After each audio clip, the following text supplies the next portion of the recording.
On the clock, you please rise for the pledge.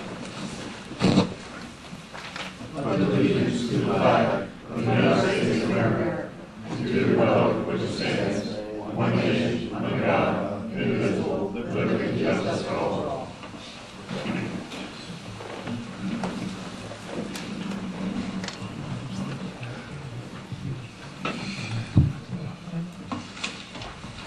Okay, get the motion to accept the minutes of September 21st. So move. Second. Any further discussion? All those in favor? Aye. Motion carried. Get a motion to accept the financial report and payment of the bills. So moved. Second. Any discussion? All those in favor? Aye. Motion carried. No budget amendments, Steve? No, none tonight. Okay. All right, Severn Trent? Ken? Good evening, everyone. Good evening. I was just here like last week. Yeah, short. Yeah, but I still have some things to tell you. The treatment plan for August, it did terrific again. The BOD was 1.8 average for the month, and the TSS was 1.8, and the total nitrogen was 1.6. So the plant's performing extremely well. The bio process is doing really well. On the activities and improvement area on the sheet that I gave you guys, I had that on here that the clarifier number 1 is out of service, but we put it in service today. It's finally done. The work is finally completed, so we put it online. We had a inspection today at the water plant. It went real well. MDE was at the plant, and they were pleased. The surface water plant, and I wanted to bring some pictures. I was talking. Last meeting I talked to the mayor and council regarding the rags and grease problem, and one of the things that prompted that conversation was that at Warner Road pumping station, DPW had been out there on a Monday and cleaned it because DPW does a regular cleaning of the stations, like maybe monthly, every month or 2 months, depending on how bad they are. So the DPW was there Monday and cleaned it and thoroughly cleaned it. And then when we went there Tuesday, it was absolutely looked like it hadn't been cleaned for several months, and which it looked like really someone had dumped on us. Like maybe a septic truck pulled up to a manhole and discharged their load into that system, and it ended up in that pumping station. That's really what it looked like to me, and that's what and everyone else sort of agreed with that. And that's what was one of the things that prompted that conversation. But we wanted to, but I still feel strongly that we need to develop a program that monitors the grease interceptors at the restaurants. I think that will really benefit the town to do that. So anyway, Dan asked me to check the McDonald's and the Cracker Barrel and Petro and what's the chicken place? Yeah, that's Kentucky Fried Chicken. So we went there today and we checked all their grease interceptors, and I was very pleased. They were in excellent condition, and the only one that really needed to be pumped or needed to be cleaned was Petro. And so I talked with them, and I requested that they clean it at least once every 3 months for now to see how that works. Last time they cleaned it was June, so it went real well, and I think that maybe that we should do that with all of the restaurants in town and schools, whoever has those grease traps, inspect them and let them know that we are aware of them, and that we will come out and check on them periodically, and I think that'll make sure they get them pumped, because I don't think they're all going to be like the ones I saw today, but that was good. Isn't that an OSHA regulation for companies to operate under strict laws when it comes down to grease and stuff? Well, it's a town regulation. It's a municipal. It's your ordinance that you have. It's part of your pre-treatment ordinance that requires them to, if they handle a lot of grease, they have to install these grease interceptors, or grease traps, a common name for them. But yeah, and you have a very thorough pre-treatment ordinance. It covers everything that you need, and it's just a matter of making. And we do inspections of your significant industrial users in town. We've never inspecting the grease interceptors has not been a part of that, but I believe it should be a part of it, and it should be part of that inspection program. I think, but. Now, Ken, I remember you speaking about that your last presentation. Have you had the opportunity to speak with our building and zoning department about putting a program together? I know Lewis and I have communicated that I think Greg is going to head that up. And like I said at the meeting, I'll be more than happy to work with Greg and because you're going to need some feet on the ground. It just can't be done from the office initially. Someone's got to go make contacts. Once you do that, I think then it can be handled administratively. Because the thing is when these restaurants or schools or whatever, they have them pumped out, they get an invoice. So we get a copy of that invoice, and then we know when they're being pumped, and that's proof. Yeah, so that's where I think ultimately we would like to go to, because then you don't need a lot of boots on the ground, so to speak. Okay, awesome. If you are going around to inspect the restaurants, do you have carrying some of the ordinances with you so that you could give them so they know what it is?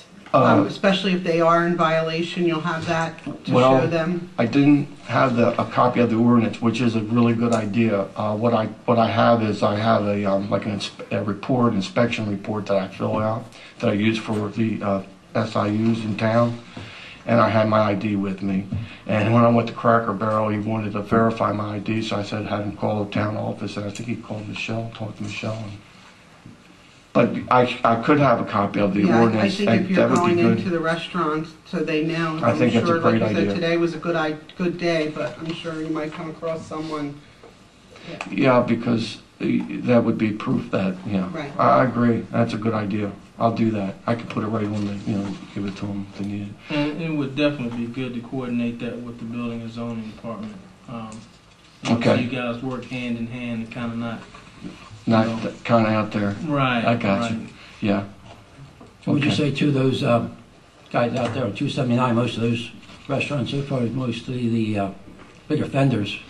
We've had some problems in years before. Is that right? Well, that area down behind the Lancey, that drainage down there, we used to stink at one time really bad, and they had to wash it out and flush it all out because of the grease coming from Petro there. But since then, it was cleared up, and we did get it all cleaned out. So, I mean, they've had problems before with that. Well, to be honest with you, I was very pleased when I found today out there, and because Warner Road Pumping Station handles all that drainage area off 279. It all goes to Warner Road, and then it's pumped down the force main down to Lancey Road, like you're saying. And that's part of the that contributes to some of the odors that we have on. This is interesting too, to tell you. Like this past summer, we had some odor complaints, and I felt very strongly that they were coming out of there. There's a junction box almost right next to Burger King on Route 40, and so the majority of the wastewater that's collected in the town ends up in that junction box right before it comes into the plant. And one of the problems is that the town has a very it covers a lot of territory, and the collection system being it's long, it's a large collection system. So what happens is the wastewater ends up sitting out in the system too long, and what happens is a lot of hydrogen sulfides develop, Okay, so by the time it gets to like the plant and a junction box, we get high concentrations of hydrogen sulfide. Now, we put in a, the first year I was with working for you, we were feeding chlorine, and this is during the summertime. We didn't do it in the wintertime because the problems really persist more in the summertime because of the high temperatures. You get a higher activity, the bacteria are more active, okay? So, we were getting concentrations of hydrogen sulfide coming into the plant, 20 part per million, which is extremely high, and it's extremely dangerous. And it also, hydrogen sulfide, when it's in water, it forms sulfuric acid. And so you have this hydrogen sulfide, which is extremely poisonous to your workers. You also have this other component where it forms sulfuric acid, and so the sulfuric acid will eat your manholes, and it will eat concrete structures and metal, and it just eats it right up. Like, and I mean, 5 years it could be gone. And I've talked with a lot of the guys at DPW, and they told me some of the history, and they told me that there was a time when the town had to replace, I think, a junction box up right off of Delancey that you're talking about, Mayor, right, I think near Williams Chevrolet. There's a junction there that was so corroded out from the hydrogen sulfide, because that force main coming from 279 to the Route 40, it's so long, it sits in there, and so the wastewater goes septic. When it goes septic, you get hydrogen sulfide. So anyway, to make a long story short, we put in a chlorine feed system at Patriots Glen, and it's a gaseous feed system because it's more economical to operate than feeding calcium hypochlorite, which is very expensive. And that's what we had to feed the first year because we had no other way to feed it, because we were just manually adding it to the wet wells. But it helped, drastically helped. The first day after we added it in the morning, we went back to the plant, and honest to goodness, you could tell the difference. It was a huge difference. So chlorine is very, very good for removing hydrogen sulfide. So anyway, we put in a gas chlorine feed system. So we're getting ready to set it at the Warner Road pumping station because we have a water, the town, DPW put in a water supply at Warner Road pumping station it'll be constant. So next summer, we'll be able to turn the chlorine feed system on at Warner Road, so we'll be able to chlorinate that entire force main, get chlorine in the collection system, coming down 40 into that junction box at the plant, and we'll be able to remove the hydrogen sulfide. And I'll tell you, it will make a big difference, not only on odor control, but it'll protect Big Elk Pump Station from the corrosion. Okay. So that's a good thing. We had when the town went to when we increased the flow from artesian to 260 gallon a minute, we were having problems filling Bell Hill Tower. Blue Ball Tower, I'm sorry, Blue Ball. And so we made some adjustments on the control valve, the PRV, the pressure sustaining valve on Gray Mountain Avenue. So we are bleeding some flow off of the Washington Woods. So we're taking that the water basically that we're getting from artesian, and we're putting it into the Holly Hall zone. That's where it's ending up. So now, since we made that change, now we're able to fill Blue Ball Tower. So that's a good thing, because we were struggling to get that tower full, and we found that if we don't maintain a certain level in Blue Ball Tower, we have problems getting water to Triumph Industrial Park. So it's really critical that we maintain at least 30 feet in that bowl in that tower. If it gets below 30 feet, they don't get any water. So anyway, that's about it. Thanks. Now, Ken, the inspection by MDE, was that a follow-up, or No, was that a scheduled thing? No, or it was a surprise? it was a surprise. Well, he told us, I think I called Monday. that he was coming out. It was just, it was a routine inspection, it wasn't a follow-up or anything like that. Okay. Anybody else have any questions? Okay, thank you. Thank Ken. you. You're welcome. Jeannie?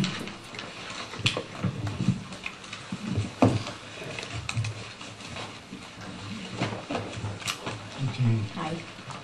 I have two items for you. The first one is for your approval, the 2010 annual planning report. You normally get my monthly planning reports. The state would like an annual planning report. The planning report covers items and actions not just from the department or the planning office, but also from the building and zoning offices, because it includes variances and special exceptions. So the summary includes actions concerning rezoning, special exceptions, variances, subdivisions, forest conservation, Chesapeake Bay critical area, historic district work permits, and other associated projects in the office. I'll just do a quick summary instead of reading the entire thing. You have it. There were 5 applications for final preliminary concept or extension of preliminary major subdivisions, 4 for preliminary extension and 1 as a discussion item. The Planning Commission approved 1 final re-subdivision and 4 add-ons, and the details are in the packet. 17 commercial, industrial, institutional site plans were approved. 9 were for final, 6 for preliminary, and 2 for concept.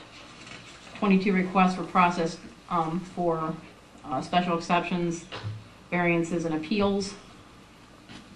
18 critical area permits for building, and then the Historic and Architectural Review Committee granted 6 work permits in 2010. It was just a quick summary of the items that are in the packet. The Elkton Planning Commission has approved this at their meeting, and I think it was the August meeting. Okay. Are there any questions on the Any questions? Okay. next item? Has to do with the Cecil County Watershed Implementation Plan update. There was an article in today's paper that I guess described the county workshop meeting that occurred Tuesday. I had submitted a summary for you, and I can quickly go over it for anyone who's interested.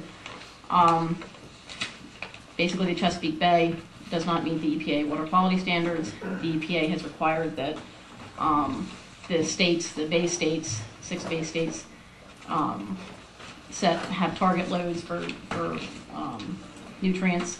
The total maximum daily load is the maximum load that the water could sustain and still be relatively healthy.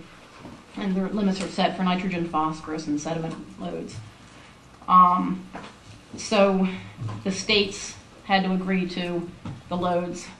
They've asked the counties, or their counties and other local government areas to provide a phase 2 plan at a greater level of detail as to how we're going to reduce our nutrient loads in the bay. And the Cecil County Commissioners had then appointed a watershed implementation plan advisory committee with representatives from local government, the agriculture community, and the development community. I was appointed to the committee as the Cecil County Municipalities representative. I've been relaying information back and forth from the meetings. We've been meeting since February of this year to develop the plan. Components of the Phase 2 plan include 2-year implementation milestones, an input deck, which is a nutrient and sediment load estimate calculated using a computer program that was developed this year called MAST, Maryland Assessment Scenario Tool, and a narrative portion describing controls and practices to be implemented by 2017. I had provided you with language for the 2-year milestones, which is the first portion of that that's due October 14th. The county WIP advisory committee had developed these. It's basically at a county level at this point. There are 2 bullet points that reference or will affect the municipalities. Under the stormwater retrofit program enhancement milestones, the fourth bullet down states that in 2012 we commit to evaluate potential changes in agreements between the county and municipal governments to facilitate a stormwater retrofit program. And then on the next page, under the septic system program enhancement milestones, it states in 2012 we commit to evaluate potential agreements between the county and municipal governments to facilitate the connection of septic systems to advanced wastewater treatment plants. Real quickly, the loads for nitrogen and phosphorus are separated into different sectors of things that contribute those to the watershed. Wastewater treatment plants, septic systems, agriculture, and stormwater, non-point source pollution such as that. So each of those sectors would have their own best management practices that we could apply that would help reduce the nutrient load to the bay. The main one that the town would be concerned about is the urban load, which is the stormwater aspect of that. Our wastewater treatment plant is at the limit of technology. It's an E&R plant. It's great. We've got actually room to grow there with the load. Agriculture will be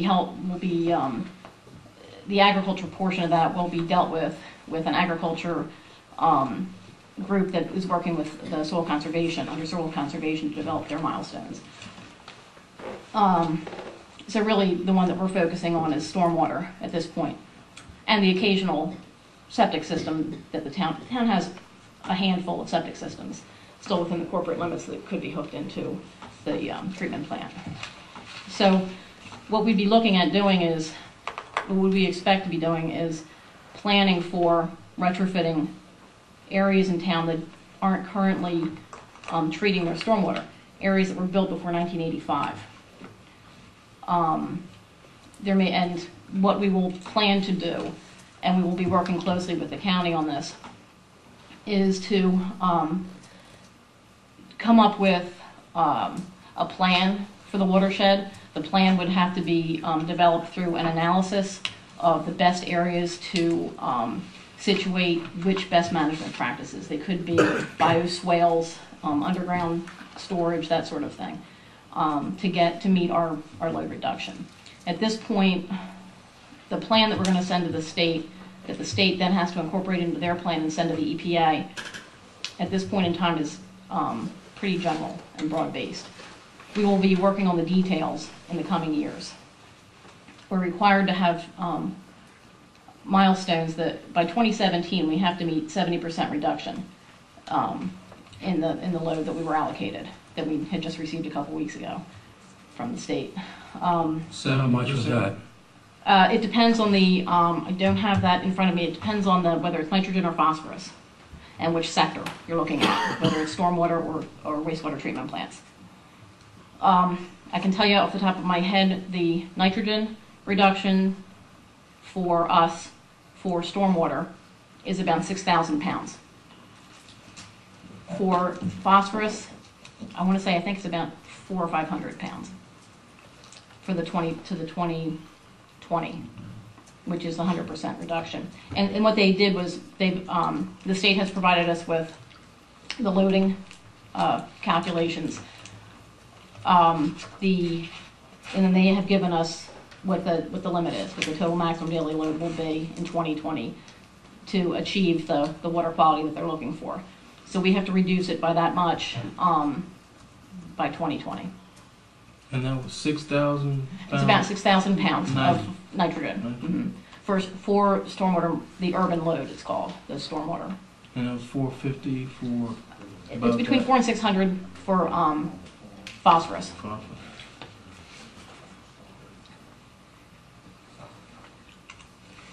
And the MAST program, you can plug in different scenarios. And I've been working closely with Sydney Ojifitami from the Department of Public Works.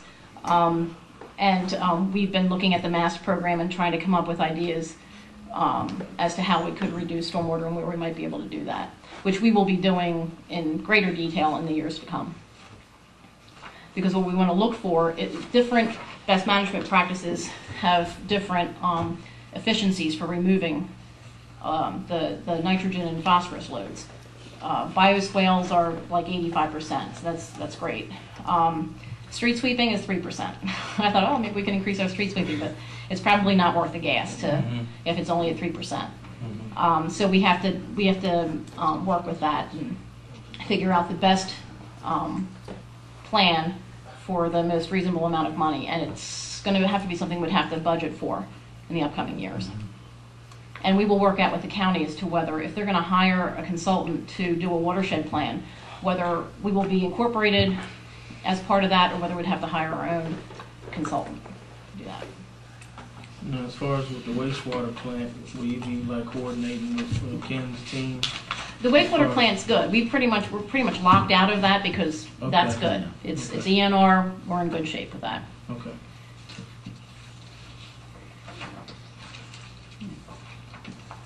We actually have room in the wastewater plant to grow. We got to devise the plan, then once we devise the plan, then we got to figure out how much it's going to cost us. And that's the other thing. If under the bullets in the county's plan, the first one says, we commit to pursuing additional revenue sources in coordination with the state. We're going to be looking for grants and other creative ways of financing this. It's not going to be cheap. Of course, you know, what everyone doesn't want to hear is additional taxes or any kind of rooftop, you know, fees or something to pay for stormwater. But we're all in the same boat, and all, especially Maryland, but, you know, there's 6 states that are involved in this. We just happen to be hugging the bay, so Right. the bigger load is on us Yeah, worse. because we're the closest to the bay, so. Well, they're forcing us to do it, and if everybody has to come up with a plan, and they're going to have to find some money somewhere, and you're saying grants and all, well, then they're going to have an awful lot of grants for an awful lot of towns. in the Yeah. state. Yeah, and they know, and they realize this. We're all in the same boat, and they know that it's not They a better very come up good with the money. economic climate out there to be doing this, but. That's right. All right. So you have basically specific timelines in the years of 2012, 2013. 2012 and 2013 are the first 2-year milestones. So at that point, we're going to get ourselves together, try to figure out how we're going to do this, who's going to do it. You know, the county even says that they're going to restructure staff to accommodate a stormwater retrofit program. I guess on our end, we're going to have to do the same thing Right. and try to figure out how we're going to work with the county on this.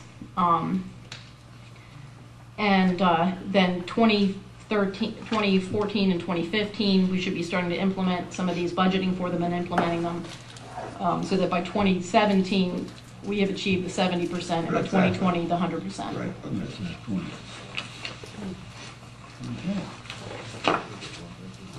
I don't know about the rest of them. We received this in the mail. I did about the local government role and watershed implementation. Yeah. We'll get this in the mail. Yeah. Alliance for the Chesapeake Bay. Did you get it? Yes, I did. It's a big thing. Yeah. Very big.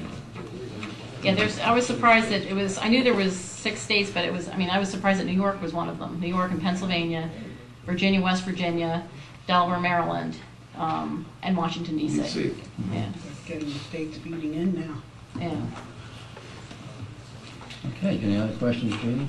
And the reason that I would have done this at a workshop, but we had gotten the milestones in.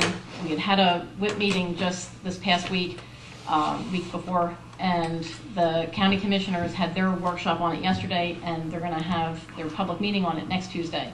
So there was a time in here that I wanted to make sure if there was any comments by the board that you were heard.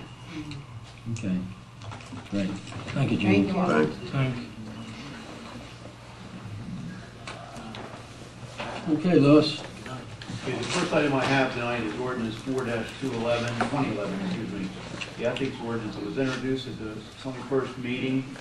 I did a last minute review and made some amendments, and I have made a copy with the amendments on the board.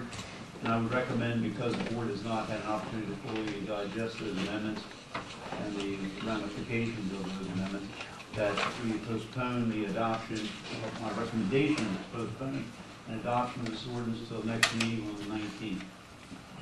I agree. Now, do you have to send this back down to the state again, and you already sent one? The first time? It's hard to Senate bill was amended. Okay, Right. all right. Next item I have, Melbourne Boulevard speed hump installation. Town's policy is that the police department collect traffic data on the street, and that's presented to the board along with several other recommendations with respect to whether speed humps will be installed on particular residential streets. The police department set up the Metro Count. That's the system they use for counting traffic and determining speed. And they set it up for between September 22nd and September 29th on Melbourne Boulevard. They recorded the 2,587 vehicles. 43.8% were under 25 miles an hour. 51.7% were between 25 and 35 miles an hour, which the speed limit is 25. And 4.5% were between 35 and 45, none beyond that. Pursuant to the fact that the majority did exceed the speed limit between 25 and 35, the police recommended traffic calming. Pursuant to the policy that we have in place at this point in time, we additionally interviewed or sent a survey out to the residents of Melbourne Boulevard. Response was that 43 out of the 43 respondents that we contacted, 22 responded, 18 out of 22 favored speed humps, and 4 didn't favor. So the majority of the residents, at least the majority who responded, and if you don't show up to vote, you don't get a vote, support speed humps. So given the fact that the citizens or the residents on that street support traffic calming in the form of speed humps, that the police department recommends it. We do have funds available. I would ask the board for approval to install speed humps on Melbourne Boulevard. We'll do it consistent with the subdivision regulations and the town standard specifications for construction. So you're saying 50% of those, 50% responded? More than 51%. Well, a little bit more. I know a little bit more. I'm just saying. And then of the 22, I guess almost 75 or the percentages more than that were the ones that said they wanted it. Yeah. I know them percentages. Yeah. And they did come to the board. Right. Okay, then to get a motion to accept the recommendation to put the speed humps. I move that we accept the recommendation for the speed humps to be installed on Melbourne Boulevard. I second the motion. Any further discussion? All those in favor? Aye. Motion carried. Louis, while you're talking about Melbourne, whatever happened to the same situation on Friendship Road? Do you recall? The Metro Count was set up on the 200 block Friendship Road between 922nd and 929, and 75.4% of the vehicles, of 2,000 vehicles that were recorded on that street, were under 25 miles an hour. Only 24% were 25 to 35, and 0.5% exceeded between 35 and 45. The police department did not recommend speed humps on that street due to the fact that the vast majority of cars were under the speed limit on that street, which is testimonial to the people who live there in terms of safe driving, I would say. That's good. So actually, a survey like from Metro Count can actually reinforce the behavior of people who live in a community with respect to safe driving rather than simply insisting that we have traffic calming. I guess maybe they're not as conscientious on Melbourne Boulevard. Not only with the numbers, and also it's something that you can get to the individual, explain why or why not, the request was either honored or not honored. So that's Absolutely. Good. Next item I have is the Maryland Geological Survey. Maryland Geological Survey is a division of the Department of Natural Resources. They in conjunction with the Delaware Geological Survey that's stationed at University of Delaware, have got grant money to do a study of the Potomac Group. It's a formation, geologic formation beneath the town of Elkton and a lot of other places, but they particularly want to do Elkton. And they asked, they met with me, and we picked out two spots. One's out by well number 3, and the other spot is on the outside of the fence at the Elkton wastewater treatment plant. Two suitable locations. Of course, going out there with their geologist and their driller, and of course, we'll check this utility and all those necessary things. But they have applied for their permit, and they'll drill holes probably 2 or 3 inches in diameter and take core samples and do the logging of how those samples are spaced within the 300-foot depth in the Potomac group, and they'll log that material and keep it for scientific reasons.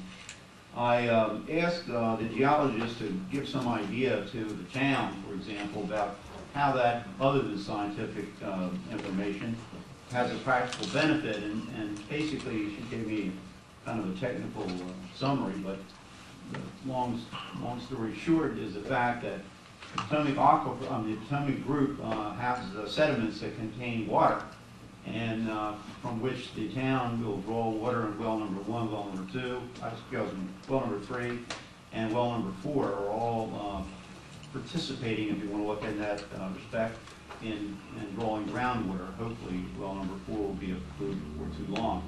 But by logging and classifying the types of sediments within that group over a period of time in different locations, geological and geographical locations, they can tell a lot about the capacity of that Potomac to hold groundwater and what the future projections might be in terms of recharging and things of that nature. So it's an important thing.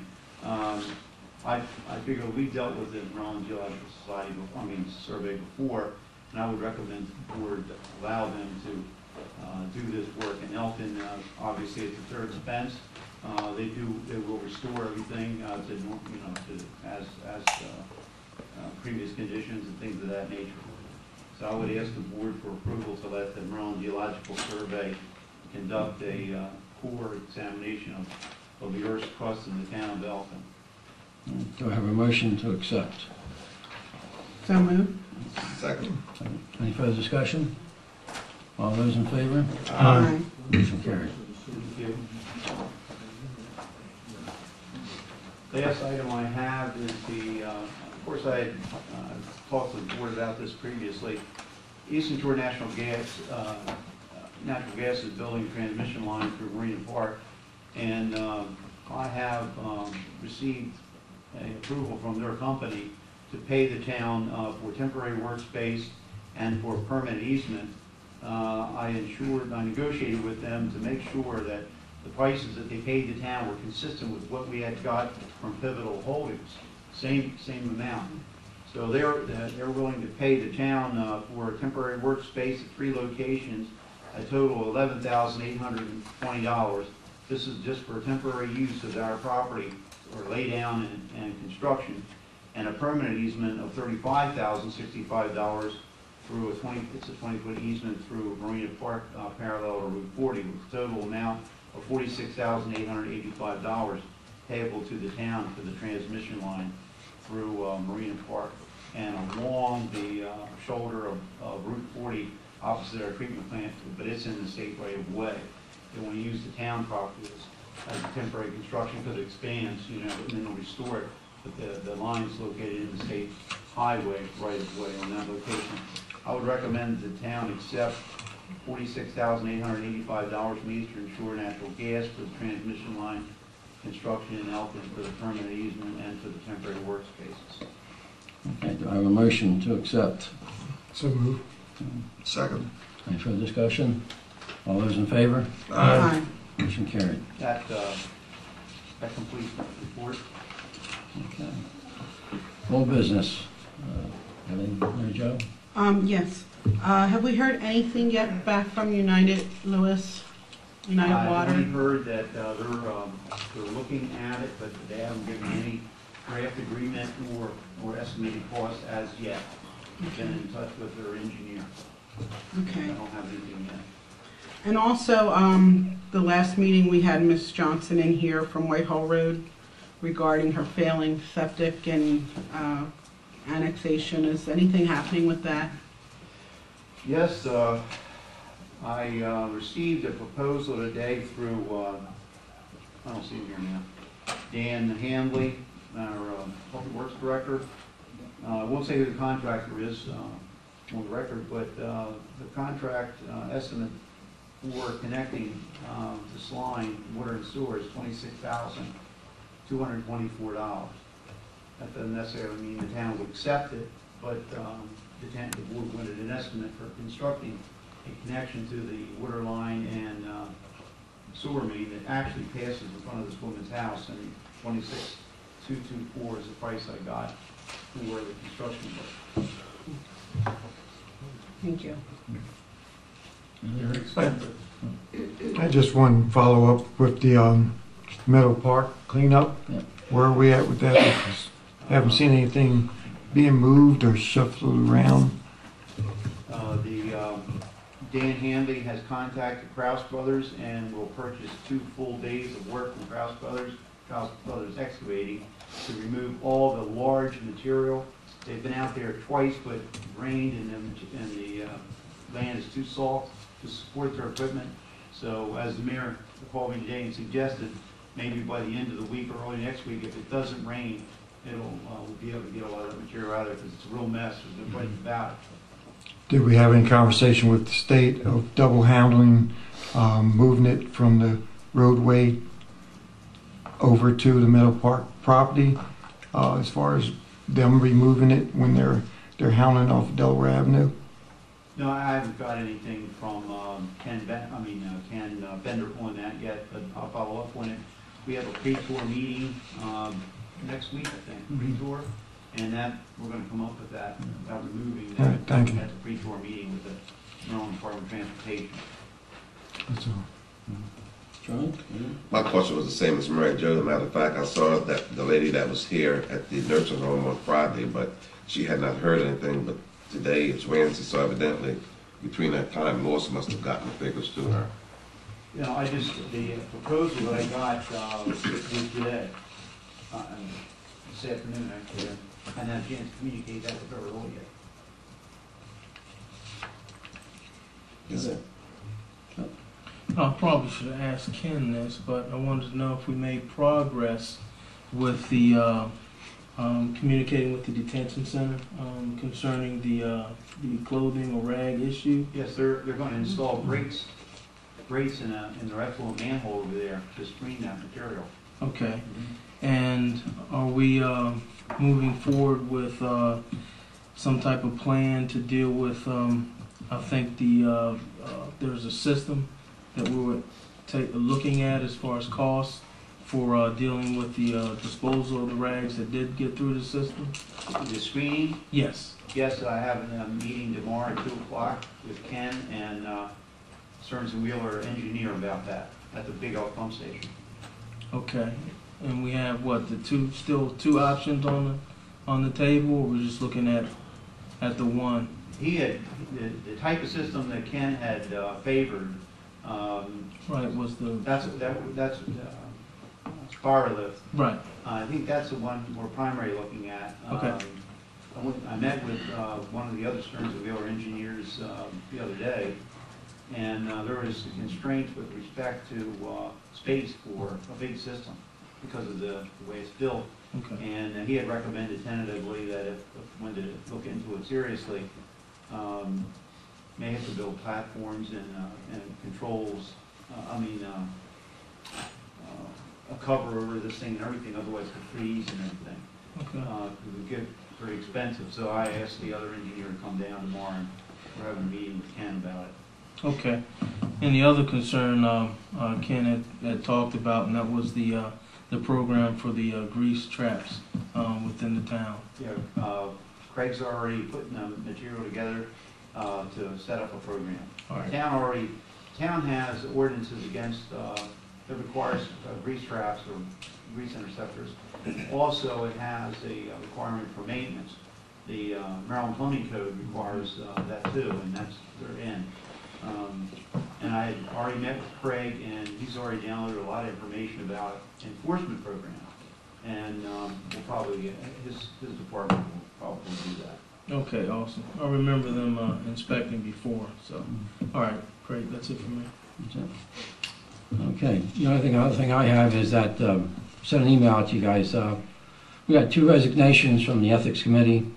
John Berkeley, who actually moved out of town, and Ed McEwen, and due to his health, he felt it was just too much for him, a little bit more. So we did get a hold of someone by Mary Johnson's recommendation that she recommended Charles Chuck Parsons, that's over on North Street. And I'd like to, and Lewis and I met with him, he seems very interested in doing it. And he said he would accept it if you see fit to appoint him. So I'd like to get a motion to appoint Charles Chuck Parsons to the Ethics Committee. I so move. I'll second. Okay. Any further discussion? All those in favor? Aye. Motion carried. So you're -1 at this We're point? still mindful, yeah, so if you guys think of anybody, know of anybody that might be interested, then let me know, or let us know, and we'll get that filled, since we have a new ethics thing, and it'd be good for them to get started on it from the ground up. So, okay, that's the only thing I have, I think it was, yeah. There you go. No new business. Lois, what's the status out to the construction site out to the old Walmart? Or are you apprised of that? I don't know. I was just curious. I know that Craig told me that they had to replace a lot of fixtures because they weren't acceptable. And they're having some issues with coordination of their internal system, but I don't know much beyond that. Olive Garden's on time, I know that, they're still. Is that right? I see Yes, that going on. they're pushing, they've been working out Saturdays and Sundays as well. They're looking for November November open. opening, yeah. And the final question, Lois, I guess we are financially current with our indebtedness to Artesian. Yes, the 257, well, actually 303, and we was paid tonight. We have no indebtedness to them. Okay, thanks. That's Mr. it. Hicks? I do have a couple of concerns, well, one concern from a couple of residents on Mitchell Street concerning the brush removal. And the concern is that they're leaving small amounts nonetheless, but a lot of brush behind once they do pick up the brush. And they were wondering if there would be some way to have a more complete job done. Now, I did go out and take a look at it. However, again, you're just looking at the remnants, basically, of the different piles that were removed. So, be it small, but nonetheless, they're there. They have to go somewhere, or they get washed down the street. And the next thing I have is that I've noticed a particular resident, and I'm sure there's many within the town, but I've noticed a particular resident, and I'd like to try to recognize him for just picking up trash and garbage and whatnot on Main Street. And I was wondering if we might be able to maybe recognize Mr. Darrell Cloud. I see him, I know it's been over 2 years, walking Main Street with a bag and just picking up trash on a regular basis. As far as I know, he's not employed with the town, and it just shows that we have a lot of good citizens out there. And I've seen others, but I just happened to stop him and ask his name, and I would really like to recognize him in some way, if it's no more than just a letter being sent, just to say thank you for helping take care of the town. Is he also the same one that walks 279? No. No, okay. Yeah, but he has a cart, Oh, okay. or a cart downtown San Dover. He also has a farm down in San Diego. He jogs, that's what he's doing. He jogs every morning. Okay, okay. He goes all the way up past my house and comes back to town. He does stop and pick up trash and carry packages. I make a motion that we follow Mr. Hicks' request to have the person who cleans up acknowledged. Okay. Second. No discussion? All those in favor? Aye. Motion carried. Thank you. That it? That's it.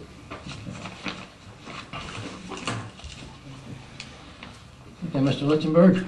You answered my question because Mr. Berkeley hasn't been a resident for over a year. You answered my question. Mr. Williams? You can sit down in front of the mic if you like. First time for me, guys. Take it easy on me. All right. I have a couple problems on 279. All right, I live at 112 Newark Ave. Oh, could you tell your name and address, Yes. your full name? Edward Williams, 112 Newark Ave, Elkton, Maryland. 2192. Thank you. Got a couple issues with the light on the corner. About 6 years ago, I fought for 4 years to get that push button in for the kids. They pass by there every day. There's about 50 to 60 kids across that intersection from James Street, from the high school back. They have their field there. All right. And at the end of the day, about 6:30, they cross back over. Now they're doing school. That's during school hours. Even though school's closed at 3 o'clock theoretically, they're still on school time because they're doing school activities. The speed limit changes from 30 miles an hour back up to 40, and people do 50 and 60 when these kids have to cross. All right, recross back over to go back to the school to get changed. I'd like to get the speed limit posted to 25 miles an hour. And I've been after this for a long time, but the lights were put in where there's a push button so the kids can cross. At the end of the day, the sun is setting in back of this light. They can't see the light. I'd like to get a strobe light put in there in the red light and a backer board. So at least it's a black board where they can actually see. There's plenty of highways that have them. Second, on the 20th of last month, my wife was involved in an accident pulling into my driveway. Now this happens many, many times. The people, they don't even slow up. 9 times out of 10, if you're familiar with the road, are you guys familiar with the road, 279? Yeah. There's a turning lane in the middle. There's in each direction, there's a solid yellow line, and the broken yellow line is inside the turning lane. It's only turning lane so you can go into our driveway. Cars many times slowed up in back of me when I was turning into my driveway and go into the turning lane. Now, nobody cares about it if nobody's in that lane, but a couple times at nighttime I was coming up towards 95 in that turning lane, and people slow down because they see your lights. They don't know if you're going to turn or not in front of them. And as they slow down, 2 and 3 cars behind them, they don't know what's going on, and they turn into the oncoming traffic, which is me sitting there waiting to turn. I've had that happen 4 or 5 times in the last couple of years, which I don't feel like having a head-on collision. Now, on the 20th, my wife was rear-ended. Officers gave 2 cars. It was 3-car pileup. 2 cars speeding tickets for over 50 miles an hour. They never hit the brakes. They said they never looked up. Exactly 7 days later, that happened at 5:55, right at the, and this was a cloudy day, so there was no sun involved. 7 days later, exactly 5 minutes difference, 5:50, there was another 3-car pileup. Now, on the initial pileup, the last car, the 2 cars totaled. The last car lost transmission fluid, oil, and transmission fluid, oil, and antifreeze. The fire rescue dumped a bag of kitty litter there. All right. Now I found out later that the truck outfit that comes up and picks the car up charges actually the car owner for cleanup of the oil. They never cleaned it all up. They drove the truck through it and then dragged it right across the front of my driveway. Now this is about 3 foot before I have to turn in, so I have to go right through that oil every day. Took me 11 days to get the state to come out, and I actually had to threaten them with a lawsuit. Shouldn't have to do that. I talked to the state, I talked to Elkton Police, I talked to the sheriffs, I talked to Kraus Body, which I found out 5 days later that Kraus was the person, actually 7 days later, from the driver who picked the second accident up. I found out that they were the truck that left the oil. I called the owner, Kraus, multiple times on, I think it's the 28th and 29th, and he refused to call me back. And I told the person what it was about. Just didn't care about it. The 30th, finally the state came by with a truck at 6 o'clock in the morning and cleaned up the oil. Now I hate to think that second pileup, 7 days later on the 27th, was directly in line with the oil that was left there, oil and sand.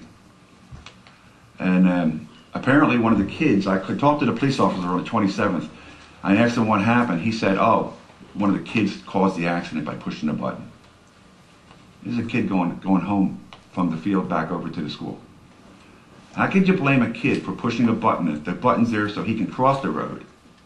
How can you blame him for the accident? It should be these 3 cars who panic braked. And more than likely, then one guy must have hit the brakes and slid from the oil. Once I brought that up, then I started getting somebody doing something, because now they were afraid I was going to tell the car owner that there was sand and oil on the ground. And that could have contributed to him not being able to stop. So we got to stop putting blame on the kids pushing the button to cross. We need to fix that light. And as far as cars crossing over the middle lane, they should know better, but they don't. So my main objective here is to get the speed limit dropped 25 miles an hour like everywhere else for a school, because we got 3 schools there, and all the kids crossed right at James Street, and it's a highway. There should be standard 25 miles an hour like every other state and every other school district. And number 2, as far as cars go, cars stopping, I've seen cars stop at the light and cars, second, third cars back, pull into the middle lane to pass through the red light because they didn't see the red light. So we need to try and prevent cars who don't belong in that center lane from using that as a passing lane. So I don't know whether you can put rumble strips where the solid yellow line is on just the one side on the pedestrian side, where the houses are, because that's the culprit.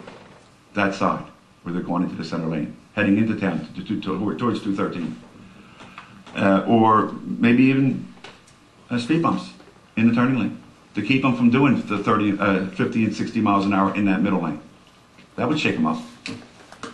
But something's got to be done, for our neighborhood. No, that it's a state highway, and we can certainly make recommendations to them. That's what I like. I talked to the state highway already. They're going to do a 45-day test on it. Okay. But the gentleman told me at the state highway that it needs to come from the town, that the town wants to see it. What is the 45-day test they're doing? Dropping the speed limit altogether, or do you I asked know? them to drop the speed limit because of what's happening here. Right. And they said they have no control over the speed. They post a speed at 40. The township has to enforce it. Okay. Well, Mr. Williams, we do want you to know that the town is and has been working on that little intersection for a while. And we've been in communication with Lewis, if you could help me out, I guess the state highway. And how long have you been involved in this? I got it right here, Not, guys. relating to speed, I was only relating to a public education course at the school. For kids not Right. Right. venture into it, so all the traffic Well, stopped. that's That what was the the end. extent of what we were. That's what the end result was. But make no mistakes about it. The reason why I brought that up is because the same reason that this gentleman's bringing it up to the board now. And that's because it's a dangerous situation for these kids to be crossing back and forth from the fields. That's the reason why I continue. I brought that up several times. So I think it's a combination of things. I think it has to do with the speed, which I think is a very good suggestion that he just brought up. It's only a 2-block area. And also the fact that he also mentioned strobe light, the backer board, and possible rumble strips. I think he's got some good suggestions. Again, I'm not sure, but we did meet out there with State Highway and On 2 occasions. on 2 different occasions to discuss how to make that intersection there. Well, I talked to Ken Fenn and I talked to Larry Wentz. I think his name is Wentz. Yeah, that's it. Larry was the one who finally got the street cleaned. Mm-hmm. Right? After I said I was going to get a lawyer involved. That was the only time he did it. Everything up until that point, he didn't want to be bothered with it. He wanted me to go out there in the middle of the street with cars doing 50 miles an hour and clean it. It's not my job. And Kraus, I called the police station here and they said they cannot enforce it, even though they know that they're charging. That's a federal offense to mail a bill, because it goes through the federal government mail. Well, we can, why can't anybody enforce that? I think we should request that the speed limit be dropped, and I think you have an excellent point regarding the timing of the change, because the kids do stay after school. Yeah, they stayed until at least 6:30. So Now- I really think we need to look into that. And I want to just explain one thing. Now, it took me 4 years to get that light put up there. When the light was put up there, the state told me that it's going to be inconvenience to the cars if they have to stop. They put a 15-second limit on the light. 15 seconds. Basically, you burn up 8 seconds just standing there waiting for the cars to recognize the light to stop. You can't cross 20 kids. So finally, they put it up to like 40 after I complained more. Now, my kids, up and grown. I still care about the kids. But you know why the light got put in? Senator Baker's wife got hit there one morning. A week after that, the construction started. After 4 years of me bitching, nothing happened. Nothing happened with me. It takes somebody's wife who's high up to get something done. We were out there and we looked at it. We had the state highway out there looking at it, and they studied it, and we got back a report, and the recommendations was that SHA district will replace the existing don't walk pedestrian signals with more advanced countdown pedestrian signals, an accessible pedestrian signal. The primary difference between a CPS versus your pedestrian crossing signal and the traditional pedestrian signal is that instead of the flashing don't walk symbol, a countdown will be shown with the, like what we got out there on 40 now, with a flashing don't walk symbol. This will give pedestrians a better understanding of whether they should begin crossing the street during a flashing don't walk phase. For those crossing the street that have visible disabilities, they will have the buttons, everything in braille and all that for them. What's going to enforce the cars to heed the red light? Because they don't stop. And when the cars do stop, the second and third car goes around them in the turning lane. I was going to ask, and I was going to ask if the lieutenant could probably answer this. I know there are several places I've seen a no passing zone in certain areas. I don't know whether that could be implemented in the school district area, no passing zone. Well, that's issued by the I know it's not us, the state. It's not up to the police department. I'm just asking, is that a recommendation that could be maybe? But there's a solid yellow line there. The solid yellow line means do not cross the yellow line. That's already there. I mean, if you put a sign up, they're just not going to look at it. You need to put a rumble strip or something up there that they're going to jump. They're going to wreck the car. I travel that way in the morning. I travel that way in the afternoon. I watch the kids when they cross. I saw a young lady that got hit, what was almost a year ago at the light. Enforcement is the thing that is key. So, whatever lights you put up there, you still need somebody to monitor because, coming off of North Street in the morning, I see Delaware cars are coming through there, going down 279. Yeah, out-of-state cars, yeah. And these people are speeding through there. And they have no regard particularly about kids crossing. I can't even pull in my driveway without fear of somebody run into the back of me. And it's happened now. But enforcement is something that's needed. Yeah, well, the state doesn't want to. I called the state. The state doesn't want to put an officer there. Even though I've noticed at least 2 cars a week get pulled over for speeding right directly in my block. The lights are flashing in my window. So there are cars speeding. The police do get them, but it's only 1 or 2 a week. Well, in the lines of enforcement, I know we have crossing guards basically doing. Can't put them on a state highway. I already went through that. You already went through that. Yep. And they'll never stop. They'll never stay there till 6:30. The kids don't get done till 6:30, 6:45. And like I say, that's school time. That's for school activities. That speed limit should still be at least minimum 25 or max 25. That's where all the other districts, even in slow areas with a confined, residential area, it's only 25. But here we got a highway with 3 schools and it's still 40 miles an hour. So Louis, can we get Ken and see if we get reduced to 25, and then also we need another additional signs because there's only one sign up there that I noticed, and that's on the side of the library. When they change it, when it goes to school Zen, it drops down to 35, I think it is, and when it's not, it goes back to 40, but he's right, we need to get it dropped down to 25, then maybe just a 2-block area. Yeah. And there needs to be signs on both sides of the 279. There's only one sign there. There's no signs. There's one up by the bridge where the street is. Bridge. On 279 coming from 95, right before you come into right before you come into middle school, on the right hand side there is a light that changes from 40 down to 40 down to 30. Yeah. Is it? They need that. No, normal speed is Up to 40. 40. The 40, yeah. Right. But I still, 40 miles an hour at school time is way too fast. when majority of our kids cross that intersection. Yeah, because that light's only flashes during the time of school. And after that- No, they can push the button and turn it red No, I'm anytime. talking about the two flashing for the speed limit Anytime you signs. push the button, Oh, yeah, but that light, but there's lights up by the library that flash when the school's letting out and drops the speed limit. see, I recognize the light towards 95 as flashing yellow when you push the button. It's to let you know that there's a light ahead that turned red. It flashes when that light's being triggered, the James Street light's being triggered. That's what I noticed. Yeah, when it's activated by pedestrian, it flashes yellow, the middle signal.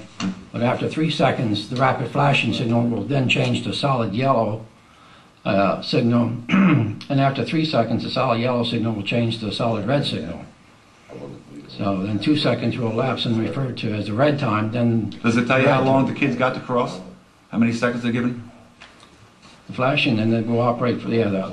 Do not walk will operate for 15 seconds. This is a new system you want to put in. No, this is the old system. The new system will have a countdown. I understand, I see 30 that. seconds. Yeah. It's all Look at helpful ones for the that kids. are 40, We like need the to slow down Walmart, the they have. But yeah, it's the traffic that's not stopping. Yeah, it's the traffic.